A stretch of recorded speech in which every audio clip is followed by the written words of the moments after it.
Hello and नमस्कार। आप देख रहे हैं सम्राट लीगल एसोसिएट्स और मैं हूं वीके कुशवाहा एडवोकेट। साथियों, हिंदू विवाह अधिनियम 1955 से संबंधित एमसीक्यू क्वेश्चंस आप सभी के बीच लेकर आया हूं, जो बहुत ही महत्वपूर्ण हैं और विभिन्न प्रतियोगी परीक्षाओं में पूछे भी जाते हैं। और इसमें हमारा मकसद ये होगा कि सिर्फ एमसीक्यू का आंसर बताकर ही न निकल जाएं। इसमें विस्तृत तौर पर एक पूरे हिंदू विवाह अधिनियम 1955 का विस्तृत व्याख्या के रूप में हम बताने की कोशिश करेंगे। साथियों, अगर हमारा कंटेंट्स अच्छा लगे तो प्लीज हमारे चैनल्स को सब्सक्राइब करें, लाइक करें, कमेंट्स करें और शेयर करें। जो कुछ अधूरा है उस पर आपकी एडवाइस भी आमंत्रित है। साथियों, तो शुरुआत करते हैं क्वेश्चन 1 से। क्वेश्चन 1 है, हिंदू विवाह अधिनियम 1955 का विस्तार कब से पूरे भारत पर हुआ? वैसे तो हिंदू विवाह अधिनियम 1955 18 मई 1955 को इसे राष्ट्रपति की स्वीकृति मिली और 18 मई 1955 को ही इसे भारत सरकार के असाधारण गजट में प्रकाशित किया गया, जिसके बाद से ये लागू हो गया था। लेकिन उस समय जम्मू कश्मीर राज्य को छोड़कर शेष भारत पर ये लागू था। लेकिन 31/10/2019 को जम्मू कश्मीर पुनर्गठन विधेयक 2019 को जब लोकसभा और राज्यसभा में पास किया गया, उसके बाद राष्ट्रपति की अनुमति मिली। इसके पश्चात से हिंदू विवाह अधिनियम 1955 पूरे देश में लागू हो गया। इसलिए इसका सही क्वेश्चन ए 31/10/2019 31/10/2019 से ये पूरे देश में लागू हो गया था। पूर्व में अगर कुछ 31 दिसंबर जो निकल गया है उसके लिए क्षमा चाहते हैं। इसका सही ऑप्शन 31/10/2019 है। ये पूरे भारत पर तब लागू हुआ जब पुनर्गठन विधेयक, जम्मू कश्मीर पुनर्गठन विधेयक लागू हुआ। तब लगभग जितने अधिनियम थे सबका विस्तार पूरे देश पर हो गया। इसलिए इसका क्वेश्चन का आंसर जो है ए सही है। इसके बाद आइए देखते हैं दूसरे क्वेश्चन को। हिंदू विवाह अधिनियम का संख्यांक क्या है? संख्यांक किस संख्या पर इसको जब 1955 में पारित कराया गया तो इसका संख्यांक क्या था? तो उसका जो सही क्वेश्चन है वो ए है। हिंदू विवाह अधिनियम 1955 का अधिनियम संख्यांक 25 है। इसके बाद तीसरा क्वेश्चन, हिंदू विवाह अधिनियम 1955 किन व्यक्तियों पर लागू होता है? साथियों, धारा 2 सेक्शन 2 ये बताता है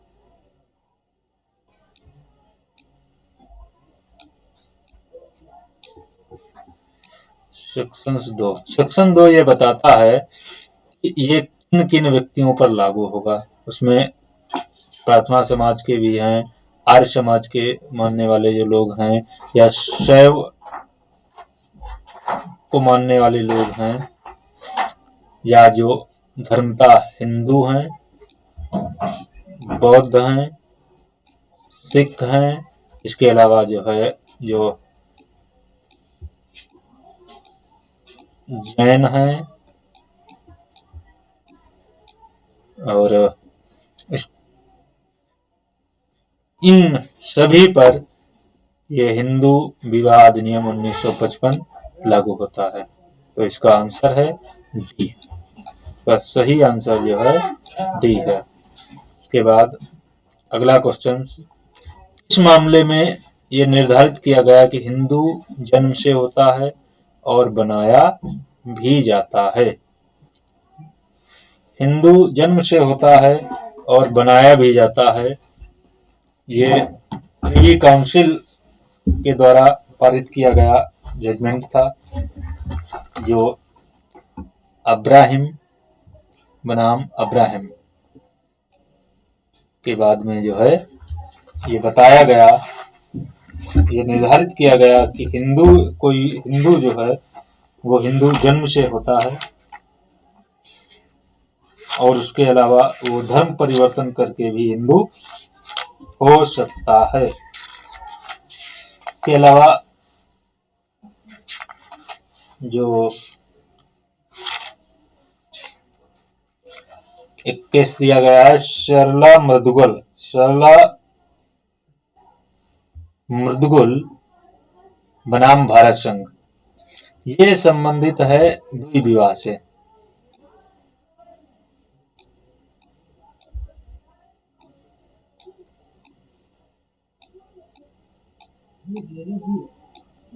द्विविवाह से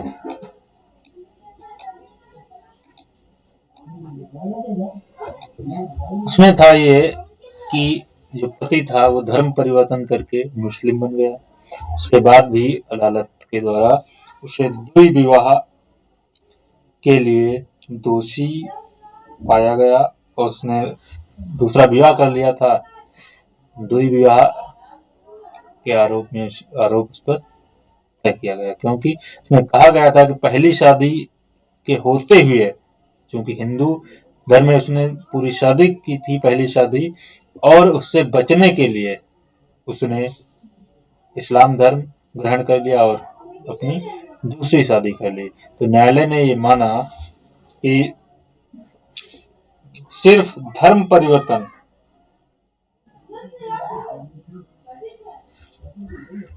के द्विविवाह के अपराध से बचा नहीं जा सकता है। इसके बाद ये सीमा अश्विनी कुमार का मामला है, ये विवाह के पंजीकरण से संबंधित है। पंजीकरण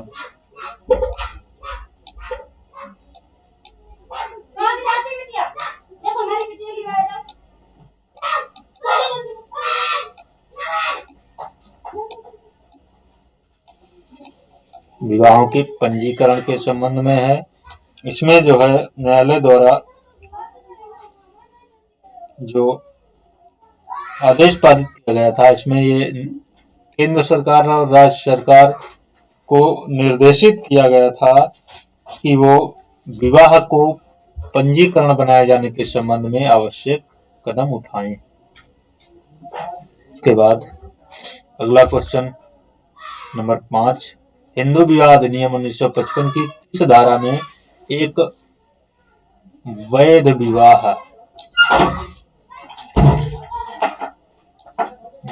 विवाह की आवश्यक शर्तों का उल्लेख किया गया है? वैध विवाह तो धारा 4 है। धारा 4 में यह बताया गया है कि इस धारा का जो है प्रभाव ये किसके अधीन होगी। इसमें बताया गया कि इसके अलावा जो प्रोविजंस थे इस अधिनियम के लागू होने के बाद उनका वो प्रभावहीन हो जाएंगे, वो प्रोविजंस जो इस अधिनियम के असंगत हैं। इसके बाद जो धारा 5 है, धारा 5 जो है इसका सही आंसर है। धारा 5 जो है ये बताती है कि एक वैध विवाह के लिए आवश्यक शर्तें क्या होनी चाहिए। एक वैध विवाह के लिए आवश्यक शर्तें हैं कि पक्षकारों के बीच एक ही वैध विवाह होना चाहिए।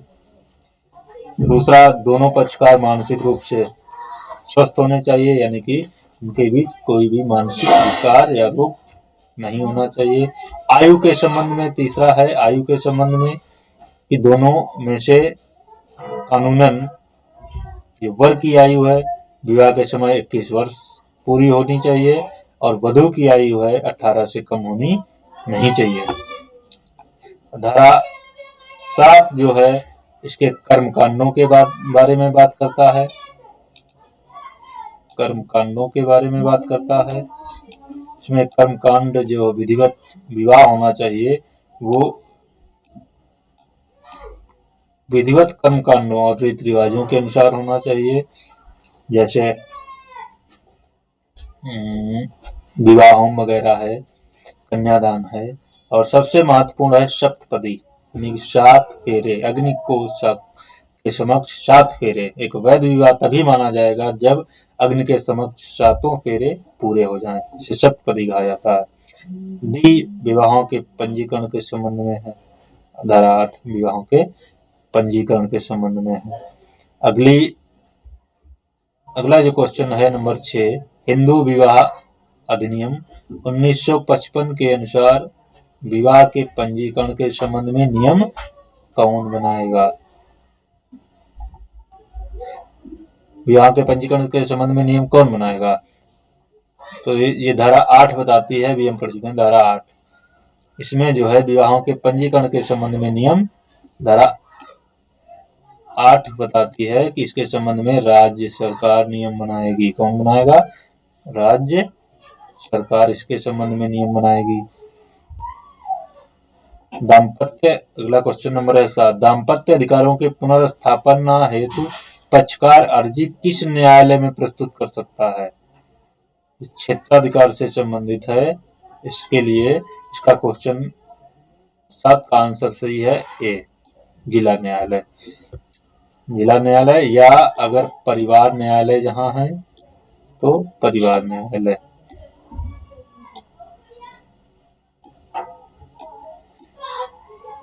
फैमिली कोर्ट में याचिका प्रस्तुत की जा सकती है। उसके बाद अगला क्वेश्चन है नंबर 8, न्यायिक पृथक्करण की डिक्री पारित करने के लिए पत्नी को कितने अधिकार दिए गए हैं? आधार प्राप्त हैं पत्नी को न्यायिक पृथक्करण की डिक्री प्राप्त करने के लिए। ऑप्शन है आपके पास 4, 8, 7 या इनमें से कोई नहीं। तो जो पति को प्राप्त हैं वो 8 हैं। 8 आधारों के आधार पर वो न्यायिक पृथक्करण की डिक्री पारित कराने के लिए न्यायालय से आवेदन कर सकता है, और पत्नी को जो है वो केवल 4 आधार प्राप्त हैं। का क्वेश्चन नंबर 8 का सही जो आंसर है वो ए होगा, 4। और वो कौन कौन से 4 हैं? अगर पति के द्वारा दूसरा विवाह कर लिया गया है, या पति के द्वारा अप्राकृतिक मैथुन अननेचुरल सेक्स का अपराध कारित किया गया है, या भरण पोषण की डिक्री पारित हो गई है और 1 वर्ष के भीतर दोनों के बीच कोई सहवास नहीं हुआ है, या फिर यौवनावस्था का विकल्प। यौवनावस्था का विकल्प इसका अर्थ यह है कि शादी जो है वो नाबालिग 15 वर्ष से पूर्व पहले कर दी गई थी, और जब 15 वर्ष की होती है तो 15 वर्ष के बाद और 18 वर्ष से पहले पत्नी को अधिकार प्राप्त है कि वो अपनी विवाह का निराकरण करा ले। अगर ये करा ले, इसके आधार पर वो न्यायिक पृथक्करण की डिक्री पारित न्यायालय से पारित कराने के लिए अर्जी दे सकती है। और पति को 8 अधिकार प्राप्त हैं कि वो जुडिशियल सेपरेशन के लिए न्यायालय में अर्जी दायर कर सकता है। उसके लिए है व्याभिचारिता, मतलब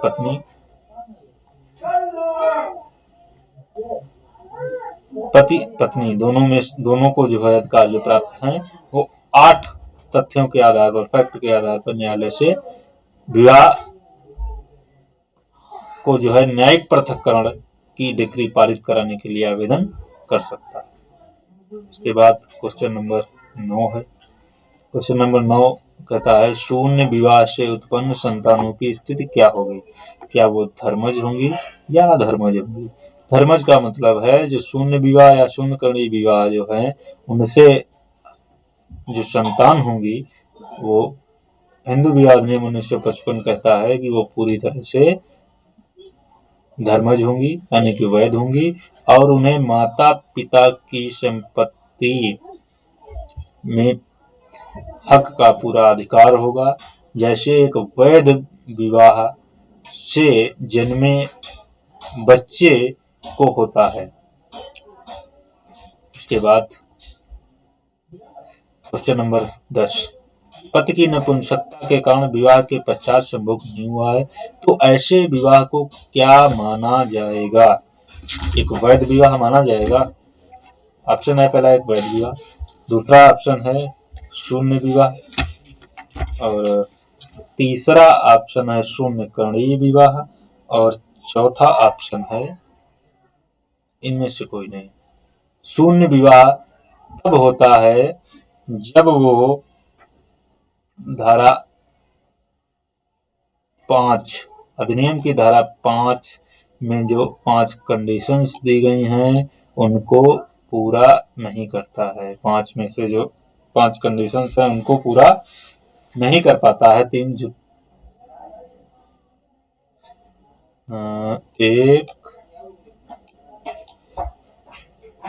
4 और 5 इन कंडीशंस को अगर पूरा नहीं कर पाता है तो शून्य विवाह को शून्य घोषित कराने के लिए, शून्य और अकृत घोषित कराने के लिए न्यायालय से आवेदन दिया जा सकता है। और शून्य करणीय विवाह जो है जो से शून्य करणीय विवाह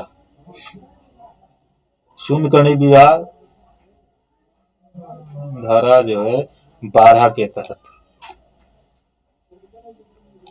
धारा 12 के तहत शून्य घोषित कराने के लिए न्यायालय में अर्जी दी जा सकती है और शून्य विवाह घोषित कराने के लिए धारा 11 के तहत अर्जी दी जा सकती है।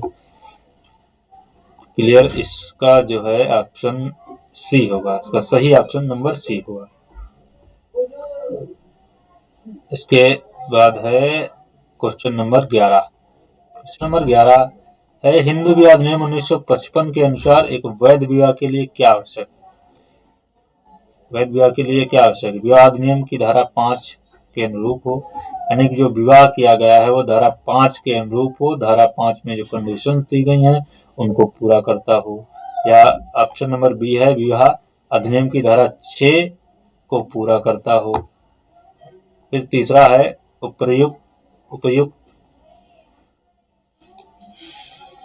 उपर्युक्त में से उपर्युक्त ए और बी दोनों। ये देखते हैं धारा 5 जो है कहती है कि वैध विवाह की शर्तें होंगी, उनके बारे में बात करती है, इनको हम पूर्व में भी बता चुके हैं।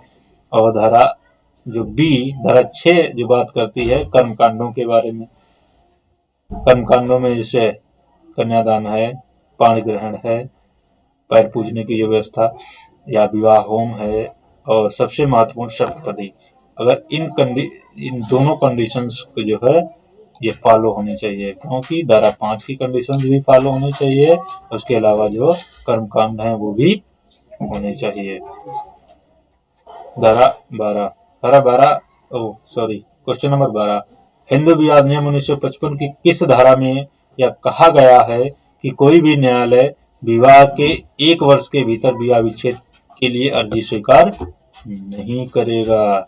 किस धारा में यह कहा गया है कि विवाह विच्छेद के लिए कोई भी न्यायालय 1 वर्ष के भीतर अर्जी स्वीकार नहीं करेगा। धारा 13, ये बताते चलें, धारा 13 विवाह विच्छेद से संबंधित है। विवाह विच्छेद धारा 13 भी आपसी सहमति से विवाह विच्छेद।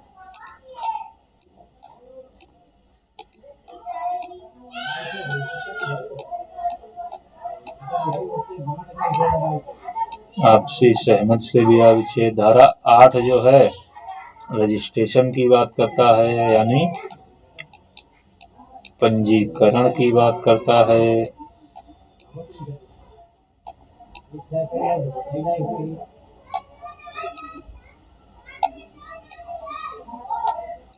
पंजीकरण की बात करता है। बची कौन सी धारा? 14। धारा 14 बताती है कि विवाह के 1 वर्ष के भीतर विवाह विच्छेद के लिए कोई अर्जी न्यायालय स्वीकार नहीं करेगा, लेकिन उसमें कंडीशंस भी दी हैं। अगर हाई कोर्ट इस संबंध में कोई नियम बनाए तो न्यायालय 1 वर्ष के भीतर भी अर्जी को स्वीकार कर सकता है। इसके बाद क्वेश्चन नंबर 13 हिंदू विवाह अधिनियम 1955 के किस धारा में द्वि विवाह को दंडनीय बनाया गया? क्वेश्चन 13 कहता है हिंदू विवाह अधिनियम 1955 की किस धारा में द्वि विवाह को, बैगेमी, सेकेंड मैरिज को जो है दंडनीय बनाया गया है? अधिनियम की धारा 17, 18, 19 या इनमें से कोई नहीं। अधिनियम की धारा देख लेते हैं एक बार। 17, इसका आंसर सही है 17। इसमें द्वि विवाह को दंडनीय बनाया गया है। इसे भारतीय दंड संहिता में 494,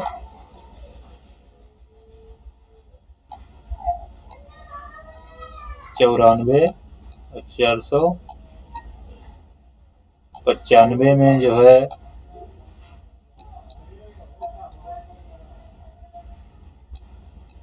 आईपीसी में था, अब जो है 82 बीएनएस में है। अब 82 बीएनएस में है।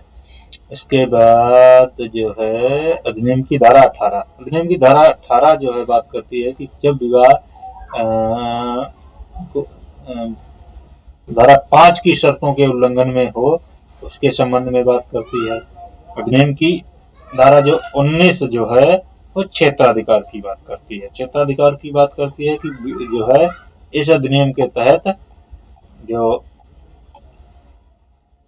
अर्जी दी जाएगी वो कहाँ और किस न्यायालय में दी जाएगी, तो क्षेत्राधिकार की बात करता है ये।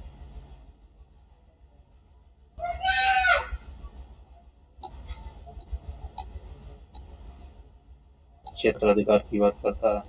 इसके बाद जो है क्वेश्चन नंबर है 14 हिंदू विवाह अधिनियम 1955 की किस धारा में वादकालीन भरण पोषण दिए जाने के संबंध में प्रावधान किया गया है? वादकालीन भरण पोषण, यस,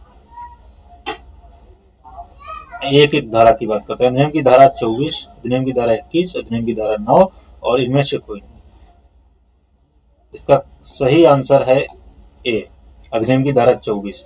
अधिनियम की धारा 24 बात करती है कि वादकालीन भरण पोषण और कार्रवाइयों के खर्चे आदि के संबंध में जो है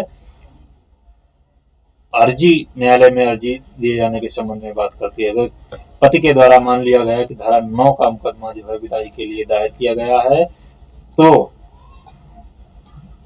पत्नी जो है धारा 24 की एप्लीकेशन देकर वादकालीन भरण पोषण और उसमें जो मुकदमा लड़ने में उसको जो खर्चा लगेगा उसकी मांग जो है कर सकती है और उचित सुनवाई का अवसर देने के पश्चात न्यायालय उसमें आदेश पारित कर सकता है। अधिनियम की धारा 21 बताती है कि यह अधिनियम जो है सीपीसी के प्रावधानों से गवर्न होगा। अधिनियम की धारा 9 तो आप जानते हैं, धारा 9 रेस्ट्रिक्शन ऑफ कंजुगल राइट्स, यानी कि इसे वकालत की भाषा में विदाई का मुकदमा इसी धारा के अंतर्गत जो है दायर किया जाता है। विदाई का मुकदमा दायर किया जाता है ये। और लास्ट क्वेश्चन है जो लास्ट क्वेश्चन नंबर 15 हिंदू विवाह अधिनियम सिविल प्रक्रिया संहिता के प्रावधानों के अनुसार साधित होगा। ये किस धारा में कहा गया? अभी हम बात कर चुके हैं, ये धारा 21 सीपीसी के अनुसार गवर्न होगा। ये धारा अधिनियम की धारा 21 में बताया गया है। तो साथियों ये थे कुछ 1 से लेकर 15 तक के एमसीक्यू क्वेश्चंस, और कोशिश के साथ इन्हें एक्सप्लेनेशन के साथ कोशिश की है उन्हें बताने के लिए। अगर आपको अच्छा लगा हो तो हमारा चैनल सब्सक्राइब करें, शेयर करें, लाइक करें और कमेंट्स करें, ताकि अधिक से अधिक लोगों तक ये पहुंचे और इसका लाभ मिले। बहुत बहुत धन्यवाद।